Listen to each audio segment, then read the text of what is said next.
पर बोलने का अवसर प्रदान करने पर धन्यवाद जोहार करता हूं।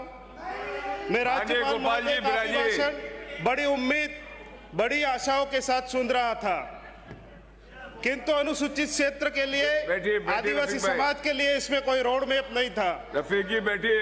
इस बजट में बहुत सारे शब्द थे, 47 पन्ने थे, पहली बार 192 पॉइंट थे और न जाने कितने ही वादे और दावे थे माननीय सभापति महोदय, लेकिन फिर भी एक चीज की कमी थी।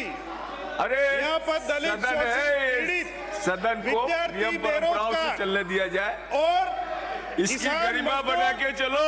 और इस देश का प्रथम नागरिक आदिवासी समाज के लिए कोई रोड मैप नहीं था, न ही शिक्षा के लिए ठोस प्रावधान थे, न स्वास्थ्य के लिए विशेष पॉलिसी थी, न पलायन रोकने की कोई योजना, और आदिवासी समाज की ढाल, आदिवासी समाज का सुरक्षा कवच 5वीं का तो जिक्र तक नहीं था। माननीय सभापति महोदय, मैं बताना चाहूंगा प्रदेश की जनता, खासकर अनुसूचित क्षेत्र और आदिवासी अंचल में लोग आज सरकार की नीतियों से परेशान हैं। 84 विधानसभा सहित पूरे अनुसूचित क्षेत्र में आज भी पानी, स्वास्थ्य, शिक्षा, सड़क और रोजगार की बुनियादी सुविधाओं की भारी कमी है। इसके साथ साथ अनुसूचित क्षेत्र में लगातार हर भर्तियों में पद कम दिए जा रहे हैं, चाहे एलडीसी की भर्ती हो, चाहे पटवारी की भर्ती हो, चाहे शिक्षक भर्ती हो, और हर प्रकार की भर्तियों में पद कम दिए जा रहे हैं। और 45% का जो रिजर्वेशन का कोटा है उसकी भी सही तरीके से पालना नहीं की जा रही है। सरकार बड़े बड़े दावे तो करती है, लेकिन जमीनी स्तर पर हालत जस के तस है।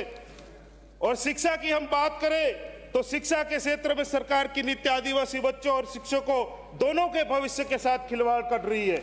बच्चों को विद्यालय मर्ज शिफ्ट के कारण दुर्गम इलाकों में बच्चों को 3 से 4 किलोमीटर दूर जाना पड़ रहा है, जिससे ड्रॉप आउट बढ़ रहा है।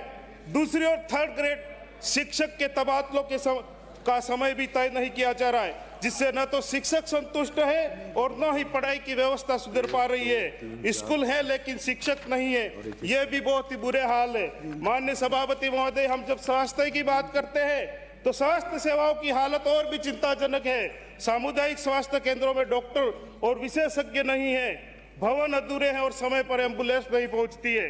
इलाज में देरी के कारण आदिवासी समाज के लोग पड़ोसी राज्य गुजरात में अच्छे इलाज के लिए जाते हैं और इसी इलाज के चक्कर में वहां के लोगों की जो आर्थिक कमर है वो टूट चुकी है। मैं मंत्री महोदय से कहना चाहूंगा कि मेरी विधानसभा में चिखली, सिमलवाड़ा और गेजी के जो अस्पताल है, उन अस्पतालों का जो हालत है वो जर्जर है, उनको व्यवस्थित करे, ठीक करे, और कुआं, चाडोली और सुराता की जो पीएससी उसको सीएससी में बदले।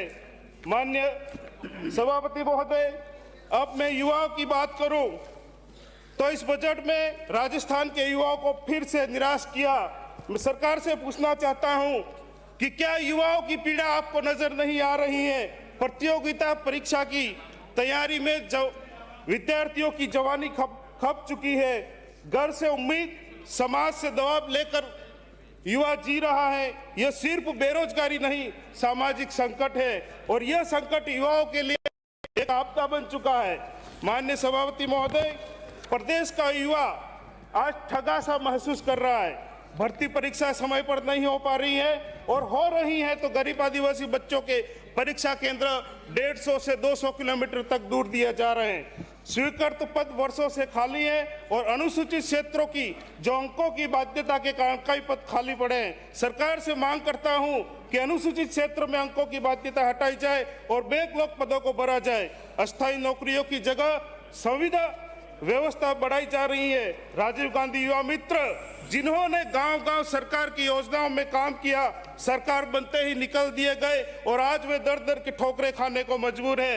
माननीय सभापति महोदय, मैं कहना चाहूंगा कि अभी हाल ही में हम डबल इंजन की सरकार की बात करते हैं, सुनने में हमें अच्छा लग रहा है, पर आदिवासियों के जंगल उजाड़े जा रहे हैं, आदिवासियों की जमीनें छीनी जा रही हैं और पहाड़ों को काटा जा रहा है। आरक्षण के अनुरूप भर्तियां नहीं हो पा रही है। यदि इसी तरह आदिवासी समाज की तौहीन होती रही, इसी तरह आदिवासी समाज की अगर उपेक्षा होती रही, तो हमारे पास अंतिम विकल्प यही है कि हम बिल प्रदेश की मांग करते हैं और बिल प्रदेश के लिए हम सड़क से लेकर के सदन तक लड़ेंगे और इस बिल प्रदेश को लेके रहेंगे। धन्यवाद, मुझे बोलने का अवसर दिया इसलिए जोहार।